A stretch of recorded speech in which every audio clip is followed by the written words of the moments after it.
for a minute. The majority leader is recognized for 1 minute. Madam Chair, perhaps we can yield to the ranking member because he would like to yield me 1 minute, I'm sure. I rise in support of this legislation. I was the sponsor of HAVA. Republicans were in charge, and I worked very closely with my friend Bob Ney on HAVA. It was a legislation that was called by the Washington Post the greatest reform legislation in 25 years since the Civil Rights Bill. That may have been some hyperbole, but it was a good bill. This bill corrects essentially a fault that we made in terms of its inclusiveness. The bill before us concerns two critical objectives that have been central to my work here in the House. The first is ensuring that those with disabilities have equal access to the same opportunities as their fellow Americans.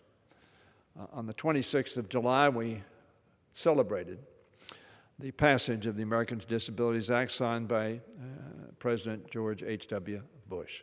A very bipartisan piece of legislation that's made a historical difference.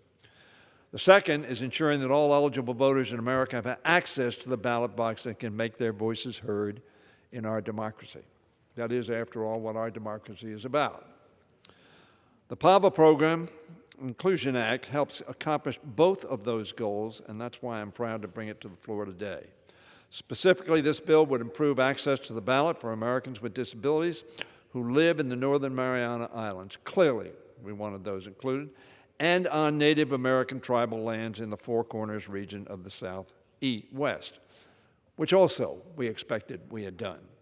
This bill expands key programs first laid out in the Help America Vote Act, also known as HAVA, that provided funding to regional protection and advocacy systems to assist people with disabilities in the voting process. Although HAVA intended to provide funding for this important purpose to all P&A systems across the country, a technical oversight, as has been mentioned, led to the exclusion of these two regions. Today's legislation would correct that error and help us realize HAVA's original vision. I was proud to serve as the principal House sponsor, as I said, of HAVA back in 2002, along with Bob Ney, who was the Republican chair of the House Administration Committee and a very good friend of mine. We prepare to celebrate its 20th anniversary later this month. I'm glad to see that the groundbreaking law continues to evolve and be strengthened by the Congress. HAVA was based on the principle that the integrity of our democracy depends on the accessibility and accuracy of our electoral system. It brought together a bipartisan coalition to enact that legislation in order to establish a number of common sense policies that make voting easier and more secure. From reliable voting equipment to expanded provisional ballot access, HAVA and the Bipartisan Election Assistance Commission, which I strongly support, and I'm glad to see that we're investing in to make our federal participation more broad and more effective. Today's bill reminds us, however, that HAVA must continue to adapt to new needs and challenges. I very much appreciate the efforts of Chair Zoe Lofgren, the gentlelady from California, who has worked so hard on voting rights issues as head of the House Administration Committee, and I thank the ranking member, Mr. Davis, as well.